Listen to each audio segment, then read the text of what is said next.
दोस्तों ये हमारा न्यू चैनल है मिसेस हिंदी चैनल में कॉपी स्ट्राइक आने की वजह से कुछ दिनों के लिए हम वीडियो अपलोड नहीं कर सकते, इसलिए हमने इस चैनल को ओपन किया है। मिसेस हिंदी चैनल में आपने हमें बहुत प्यार और सपोर्ट दिया, इस चैनल में भी हमें आप लोगों का प्यार और सपोर्ट चाहिए। इस चैनल में आपको ऑन गोइंग ड्रामा देखने को मिलेगा। दोस्तों आज हम on going Korean drama my lovely layer देखने वाले हैं। इस ड्रामा की कहानी कुछ अजीब है। हीरोइन को एक स्पेशल पावर है, जो भी झूठ बोलता है वो उसे पहचान लेती है। ये पावर को यूज करके एक बिजनेस ही चालू कर लेती है। हीरो के लाइफ में हीरोइन कैसे एंट्री होती है, उसकी पावर से वो क्या क्या करती है, ये सब हम इस ड्रामा में देखने वाले हैं। ये ड्रामा रोमांटिक और कॉमेडी से भरपूर है। ड्रामा की शुरुआत 2018 से चालू होती है। एक पुरानी बिल्डिंग में 3 लोगों को बांध के लटका के रखे हैं। उनके बॉस को उनके ऊपर शक होता है। उनके प्रोजेक्ट के बारे में तीनों में से किसी एक ने लीक किया है। कितना भी मारने से वो कहते हैं कि हमने नहीं किया। एक आदमी जिसका पैर टूटा है वो कहता है बॉस लगता है ये लोग सच नहीं बोलने वाले, इनके लिए टाइम वेस्ट मत कीजिए। तीनों में से गलती किसी एक ने की है, ये लोग सच नहीं बोलने वाले। इन तीनों को मार डालते हैं। उनका बस उन तीनों की रस्सी को काटने को कहते हैं। तभी हमारी ड्रामा की मेन लीड सोलही की एंट्री होती है। वो बिल्डिंग के अंदर जाती है और कहती है मेरा क्लाइंट कौन है। बॉस कहते हैं तुम लेयर हंटर हो। वो अपने विजिटिंग कार्ड देती है। हीरोइन को सुपर पावर है, जो झूठ बोलता है उसे वो पहचान लेती है। हीरोइन को देख बॉस कहता है कि दिखने में तुम एक छोटी बच्ची की तरह दिख रही हो। वो मिनिस्टर को फोन करता है। टूटे पैर वाला आदमी कहता है अगर तुमने सच का पता नहीं लगाया तो मैं तुम्हें यही टांग दूंगा। वो उसे घूरती है। वो अपना हाथ उठाते हुए कहता है तुम्हारी इतनी हिम्मत, मुझे देख के घूर रही हो। तभी बॉस चिल्लाते हैं उसे हाथ मत लगाओ, पीछे आओ, ये लायर हंटर है। वो तीनों के पास जाकर एक एक से पूछती है तुमने ग्रिजली बियर्स के प्रोजेक्ट के बारे में लीक किया। वो तीनों कहते हैं कि हमने नहीं किया। उनका वॉइस हीरोइन के कान के अंदर जाता है।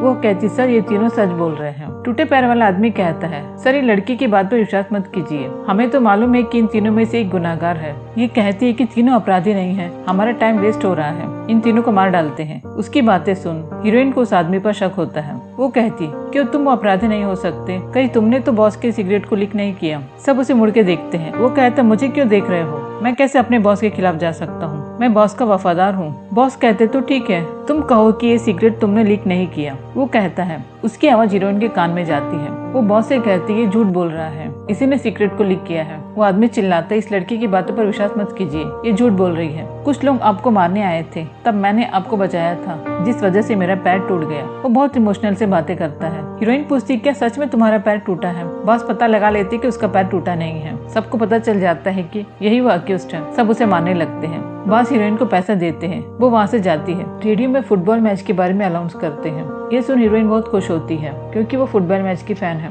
रास्ते में एक लड़का क्रॉस होता है। वो लड़का कौन उसका फेस अपन को नहीं दिखाते। उसे देख हीरोइन हंसती है क्योंकि उसने फुटबॉल मैच का टी शर्ट पहन रखा था।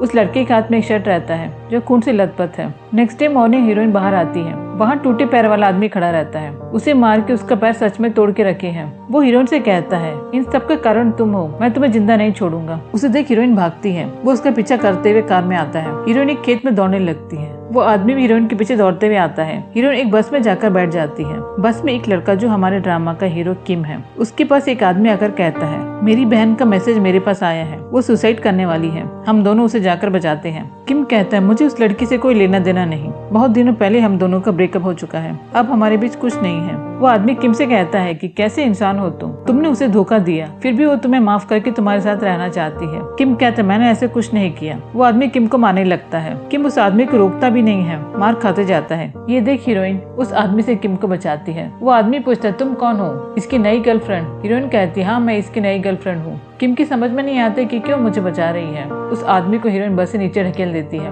बाहर टूटे पैर वाला आदमी हीरोइन को ढूंढता है। वो बस में चुपकर बैठ जाती है। हीरोइन को पीछा करते हुए वो आदमी वहाँ आता है। तब तक बस निकल पड़ती है। हीरोइन किम से कहती है मैंने तुम्हारा हेल्प किया, इसलिए मुझे थैंक्स बोलने की जरूरत नहीं। तुम क्यों चुपचाप बैठे थे, इसलिए वो आदमी तुम्हें मार रहा था। मुझे मालूम है तुम उस लड़की को धोखा नहीं दिए हो, तुम सच बोल रहे थे। किम कहता है तुम्हें कैसे मालूम, मैंने सच बोला। हीरोइन अपने विजिटिंग कार्ड दिखाकर कहती है मैं लायर हंटर हूँ, जो भी झूठ बोलता है मैं उसे पहचान लेती हूँ। अगला सीन शिफ्ट होता है 5 साल बाद का। हीरोइन का बिजनेस काफी अच्छा चल रहा है। उसका एक असिस्टेंट भी है। वो एक लेडी क्लाइंट से मिलने आई है, उसका नाम जी है। वो हीरोइन को इसलिए बुलाई है कि उसे मालूम करना है उसका बॉयफ्रेंड उसे सच्चा प्यार करता है या नहीं। हीरोइन जी की कजिन बोल के उनके साथ बैठकर ब्रेकफास्ट करती है। जी का बॉयफ्रेंड उसे बहुत ही केयरिंग करता है, उसे खाना खिलाता है और बहुत प्यार से बातें करता है। हीरोइन सच का पता लगाने के लिए जी के बॉयफ्रेंड से कुछ क्रॉस क्वेश्चन करती है। तुम दोनों जब एक साथ रहते हो तो आप खुश रहते हो इनके साथ? वो कहता है हाँ मैं बहुत खुश रहता हूँ। वो कहती है कि आपको देख के ऐसा लगता है कि जी की प्रॉपर्टी के लिए आपने उसे गर्लफ्रेंड बनाया है। वो कहता है पहले मैं जी एक रिच गर्ल है करके उस पर इम्प्रेस हुआ था, लेकिन अब ऐसा नहीं है,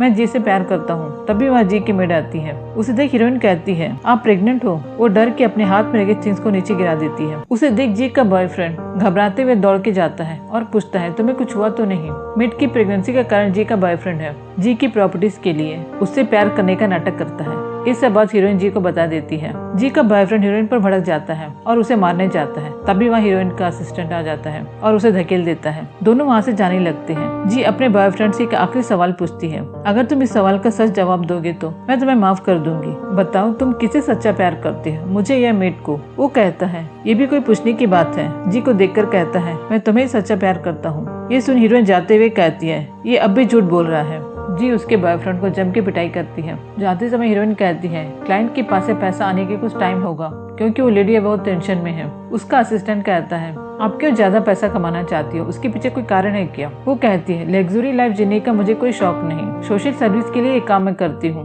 वो कहता है मुझे मालूम है आप पैसे के लिए ये काम करती हो, ये काम को आपने बिजनेस बना लिए है, हर साल अपना पेमेंट बढ़ाती हो। वो कहती है आजकल के जमाने में हर चीज की कीमत बढ़ती जा रही है, तुम भी तो हर साल अपने पेमेंट बढ़ा के मांगते हो। असिस्टेंट कहता है आप इस काम को मैजिक की तरह कर सकते हो, बहुत सारे लोग आपको ढूंढते हुए आएंगे, आप भी बहुत फेमस हो जाओगी। तभी एक फ्लैशबैक में हीरोइन की माँ को दिखाते हैं। हीरोइन पैदा होने से पहले उसकी माँ बहुत ही गरीबी हालत में थी। उनका कोई ठीक से काम नहीं था। उन्होंने अपनी लाइफ में बहुत बड़ी मुसीबतों का सामना किया था, इसलिए वो हमेशा भगवान से प्रार्थना करती है मेरी जीवन तो गरीबी में चली गई, लेकिन मेरे होने वाली बच्ची के लिए मैं धन दौलत नहीं मांग रही हूँ, उसके लाइफ में कुछ स्पेशल होना चाहिए, एक गिफ्ट की तरह वो अपनी हर जरूरतों को पूरा कर सके।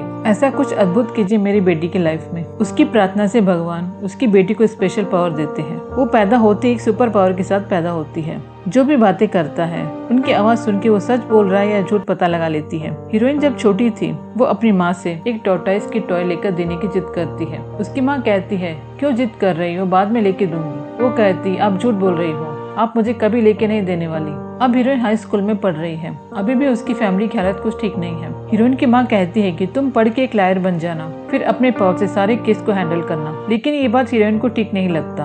वो कहती है कि कौन पढ़ेगा लायर के लिए, बहुत पढ़ना होगा, मुझसे नहीं हो पाएगा। हीरोइन की दोस्त हीरोइन से कहती है कि तुम मेरी एक हेल्प करो, तुम जो भी गेस करती हो सच निकलता है। मेरा बॉयफ्रेंड ने मुझसे कहा है कि जब हम कॉलेज जाएंगे तो मैं तुम्हें लव प्रपोज करूंगा। वो सच बोल रहा है या झूठ मुझे पता लगाना है। हीरोइन कहती है तुम जब स्कूल कंप्लीट करके कॉलेज जाओगी तब जान लेना है कि वो सच बोल रही है या झूठ। हीरोइन जाने लगती है। तभी वो लड़की कहती है तुम फ्री में एक काम मत करो, मैं तुम्हें इसका पैसा दूंगी। वहीं हीरोइन को एक बहुत बड़ा बिजनेस माइंड आता है। वो सोचती है कि मैं क्यों लायर के लिए पढ़ाई करके पैसा कमाऊं, जो झूठ बोल रहा है उसका पता लगाऊंगी। ऐसे हीरोइन ने अपने बिजनेस चालू किया था। पहले कोई इस पर विश्वास नहीं करता था, फिर धीरे धीरे उस पर सब विश्वास करने लगे। अब हीरोइन का बिजनेस भी काफी अच्छा चल रहा है। असिस्टेंट कहता है कि आज एक अवार्ड फंक्शन है, आप आओगे तो अच्छा रहेगा। फेमस सॉन्ग राइटर किम भी वहाँ आ रहे हैं। सियोन नाम की एक सेलिब्रिटी है, उसके लिए ही किम सॉन्ग राइट करता है। उसका सारा सॉन्ग फेमस है, सब उसके सॉन्ग के दीवाने हैं। वो ज्यादा पब्लिक में नहीं आता, कभी कभार मीटिंग अटेंड करने आता है। वो हमेशा अपने फेस पे मास्क लगाए रहता है, कोई भी उसे पहचान नहीं पाता। ये सब सुन किम पर उसको गुस्सा आता है। वो कहती है मुझे लगता है कि किम सब प्लान करके काम करता है, हमेशा फेस पे मास्क पहने रहेगा तो लोग उसके बारे में बातें करेंगे, वो और फेमस हो जाएगा। किम के बारे में बताते हैं। किम 5 साल पहले हीरोइन से मिल चुका था, ये सब हीरोइन को मालूम नहीं। अगले सीन में किम फेस पर मास्क लगाकर कार में आ रहा है। पुलिस उसे रोकती है। उन्हें लगता है किम ड्रिंक किया है। उसका मास्क निकालने को कहते हैं। वो डरते हुए अपना मास्क निकालने जाता है। तभी वहाँ एक कार ट्रैफिक रूल्स को फॉलो किए बगैर बहुत ही स्पीड से जाता है। ये देख सब पुलिस उस कार के पीछे जाने लगती है। समय का फायदा उठाकर किम वहाँ से चला जाता है। अवार्ड फंक्शन में दिखाते हैं सियोन अपनी टीम के साथ अच्छा परफॉर्मेंस देती है। अवार्ड देने का समय होता है। अवार्ड सॉन्ग कंपोजर किम को मिलता है। ऑडियंस बहुत खुश होते हैं, लेकिन किम वहाँ नहीं रहता, इसलिए किम के बदले सियोन अवार्ड ले लेती है। वहाँ पार्टी चलती है। सब लोग किम के बारे में बातें करते हैं। किम जो भी सॉन्ग कंपोज करता है वो सब हिट होते हैं। एक लड़का कहता है उनसे मिलेगा, एक चांस मिलेगा तो अच्छा रहेगा। एक आदमी कहता है कि किम दूसरों की तरह जल्दी मिंगल होने वालों में से नहीं है, मेरे ख्याल से वो कुछ और जॉब करता होगा। सॉन्ग राइट करना उसका टाइम पास होगा, इसलिए वो कहीं ज्यादा नहीं आते। वहाँ सियोन आते। वे लोग सियोन से पूछते हैं किम आपके लिए सॉन्ग लिखते हैं। उनके बारे में तो आपको मालूम होगा। वो कहती मैं उनसे बहुत कम ही मिली हूँ। फोन में या मेल में ही अधिक रिप्लाई आता है। किम को दिखाते हैं कैमरा ऑफ करके वायलिन कैसे बजाते हैं, स्टूडेंट को सिखा रहा है। वहाँ एक फोटो को दिखाते हैं। पार्टी में सियोन से मैनेजर कहते हैं तुम क्यों जल्दी घर जाना चाहती हो, सब कहेंगे कि अवार्ड विन करने की वजह से ये सबको इग्नोर करके जा रही है। तभी वहाँ दूसरी टीम के लड़के सियोन से बातें करने आते हैं। एक लड़का कहता है कि हम लोग आपके कंपोजर किम से मिलना चाहते हैं। मैनेजर कहते हैं कि किम से मिलने का इंतजाम मैं करता हूँ। वहाँ एक आदमी इनकी बातें सुन रहा है, उसका नाम पार्क है। ये भी किम की तरह सॉन्ग कंपोज करता है, लेकिन कोई भी वहाँ उसके बारे में बात नहीं कर रहा। सब किम के बारे में बात करते हैं। वो सबसे कहता है कि तुम लोगों को किम के बारे में क्या मालूम, वो जो भी सॉन्ग कंपोज करता है वो खुद उसका नहीं रहता, वो कॉपी करके करता है। ये गाना जिसके लिए उसे अवार्ड मिला है, ये सॉन्ग मैंने 3 साल पहले किया था। और अचानक से वॉमिट करने लगता है। उसने बहुत ज्यादा ड्रिंक्स कर रखी थी। बॉडीगार्ड उसे पकड़कर पार्टी से बाहर निकाल देते हैं। पार्टी खत्म होते सियोन बाहर आती है। उसके हाथ में 2 ट्रॉफी रहता है। बाहर एक रिपोर्टर कहता है कि सियोन ट्रॉफी को किम के पास देने जा रही है, उसे फॉलो करेंगे तो कैसे भी किम को देख लेंगे। सियोन किम के घर जाती है। किम कैमरा से सियोन को देख लेता है। उसे पूछता है कि तुम्हारे साथ मैनेजर आए होंगे तो मैं डोर ओपन करूंगा। सियोन कहती है मेरे साथ मैनेजर आए हैं। किम डोर ओपन करता है, लेकिन वहाँ सियोन अकेली रहती है। किम कहता है क्यों झूठ बोल के अंदर आई हो, मैंने सोचा कुछ जरूरी काम होगा इसलिए मैनेजर के साथ आई हो। अगर मुझे मालूम होता है कि तुम अकेली हो मैं डोर ओपन नहीं करता। तभी वहाँ सियोन शू को देखती है। वो कहती है इसका मतलब यहाँ कोई आया है। वो सब जगह देखती है, वहाँ कोई नहीं रहता। किम कहता है अगर मैं किसी लड़की को डेट करूंगा तो पहले तुमको ही बताऊंगा। सियोन कहती है मैं ऐसे क्यों बिहेव कर रही हूँ, तुमको मालूम है शायद सियोन किम को लव करती है। सियोन किम को ट्रॉफी देती है। वो देख बहुत खुश होता है। सियोन सोचती है कि आज किम का मूड अच्छा है। वो उसके साथ सेल्फी खींचती है और रात को वहीं रुकने का प्लान करती है। थोड़ी देर में दिखाते हैं सियोन बाहर आ रही है। कार पार्किंग में सियोन का कोई फोटो खींचता है। किम को दिखाते हैं उसके सपने में वो एक बीच में खड़ा है। उसके पास एक लड़की खड़ी है। किम के हाथों में पूरा खून लगा रहता है। नींद से उठकर वो अपने हाथों को देखता है। नेक्स्ट डे मॉर्निंग 2 लोग हीरोइन के कॉफी शॉप को वॉच करते हैं। उनमें से लड़के का नाम बोरो है। वो एक बर्गर शॉप रखा है। वो दोनों कहते हैं कि इस कॉफी शॉप के अंदर कुछ और भी है। वो लड़की कहती है कि मुझे तो इस शॉप को देख कुछ अजीब सा लगता है। एक लेडी हीरोइन को देखने कॉफी शॉप आती है। कॉफी शॉप के अंदर हीरोइन का ऑफिस है। हीरोइन की असिस्टेंट कैसेट्रा कॉफी शॉप में रहती है। किम अपने कार को पार्किंग करता है। तभी वहाँ एक प्रेस रिपोर्टर आता है। वो किम को पहचान लेता है और उसे पूछता है कि आप किम हो। वो किम का फोटो खींचता है। तभी किम को उसकी लाइफ में हुई कुछ मोमेंट याद आती है। किम को पुलिस अरेस्ट करके ले जा रही है। उसके चारों तरफ मीडिया प्रेस खड़ी है और उसका फोटो खींच रहे हैं। किम एक खूनी है करके उसे गिरफ्तार करके ले जा रहे हैं, इसलिए किम हमेशा अपने फेस को कवर करके रखता है। रिपोर्टर से बच के घर आता है। सबको पता चल जाता है किम यहाँ रहता है। किम को वॉच करने के लिए टोन यूज करते हैं। वो सारे डोर को क्लोज करके बैठ जाता है। किम का मैनेजर दाउक चान कहता है कि इन सब का कारण सियोन है। वो तुमसे मिलने यहाँ अकेले आई थी। सब समझ बैठे कि वो तुम्हारी लवर है, इसलिए प्रेस तुम्हारा पीछा कर रही है। लेकिन तुम मत घबराओ, तुम्हें सपोर्ट करने के लिए मैं कल एक आर्टिकल रिलीज करने वाला हूँ। एक एड्रेस देकर कहता है यहाँ पे जाके तुम स्टे करो, ये मेरा अपार्टमेंट है, वहाँ तुमको कोई भी प्रॉब्लम नहीं होगा। किम कहता है इसकी कोई जरूरत नहीं, मैं देख लूंगा। वो कहता है तुम एक बहुत बड़ी सेलिब्रिटी हो, लेकिन तुम यहाँ रिलैक्स नहीं हो, अपने आप को अकेले कैद करके रखते हो, कहीं बाहर नहीं जाते, इसलिए जहाँ जाने को बोल रहा हूँ वहाँ जाकर रहो, बहुत ही कंफर्टेबल रहेगा। अगले सीन में एक ब्लैक हुडी पहना हुआ एक आदमी को दिखाते हैं। वो लड़कियों का पीछा करके उन्हें तंग करता है। हीरोइन का पीछा करता है। हीरोइन वहाँ से डर के भाग जाती है। वो आदमी ब्लैक कलर का हुडी और ब्लैक कलर का मास्क पहना है। ब्लैक हुडी वाले आदमी को पकड़ने के लिए पुलिस सारी जगह में नोटिस चिपका कर रखी है। हीरोइन कैसेट्रा से ब्लैक हुडी वाले आदमी के बारे में बताती है। वो कल रात मेरा भी पीछा कर रहा था, मैं उसे बच के भाग के आ गई। पुलिस उसे जल्दी पकड़ेगी तो अच्छा होगा, तुम जाते समय सेफ से जाना। हीरोइन के फोन में एक मैसेज आता है। उसे पार्टी में इनवाइट करते हैं जहाँ सारे कॉफी शॉप के ओनर रहते हैं। बोरो और वो लेडी भी इस पार्टी में रहते हैं। हीरोइन को वहाँ अच्छा नहीं लगता। कैसेट्रा को दिखाते हैं। वो कॉफी शॉप को क्लोज करके बाहर जाने वाली है।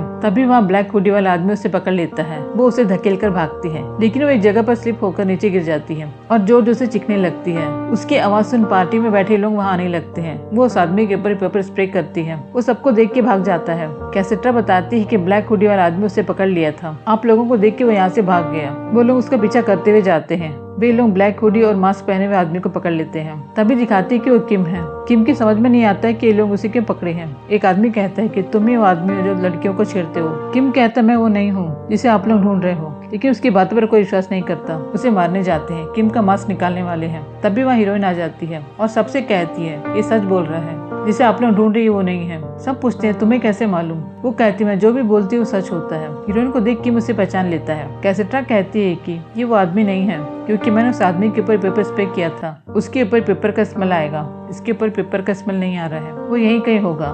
सब एक दूसरे को स्मेल करने लगते हैं। वहाँ एक आदमी के ऊपर पेपर स्प्रे का स्मेल आता है, उसे पकड़ लेते हैं, लेकिन वह व्हाइट कलर का हुडी पहना रहता है। तभी उसे चेक करते हैं, वो ब्लैक हुडी को उल्टा पहना है। हीरोइन किम से कहती है तुम्हारी कोई गलती नहीं, तुम यहाँ से जा सकते हो। किम पूछता है तुम मुझे जानती हो क्या? वो कहती नहीं। वो पूछता है फिर क्यों तुम मेरी हेल्प की? वो कहती है आपके लिए हेल्प है, लेकिन मैंने सच सामने लाया है, ये मेरा काम है। हीरोइन कहती कि आपकी आवाज से मुझे लगता है कि मैं आपसे पहले मिल चुकी हूँ। वो मास्क निकालने को कहती है कि वहाँ से चला जाता है। फर्स्ट एपिसोड यहीं पर खत्म होती है। आप लोगों को एक्सप्लेनेशन अच्छा लगा हो तो चैनल को सब्सक्राइब कर लीजिए और पास के बेल आइकन को भी प्रेस कर लीजिए, ताकि हमारा वीडियो आप तक पहुँचे। अपना ध्यान रखिए और अपने को खुशी दीजिए। Thank you. फिर मिलेंगे ड्रामा के नेक्स्ट पार्ट के साथ।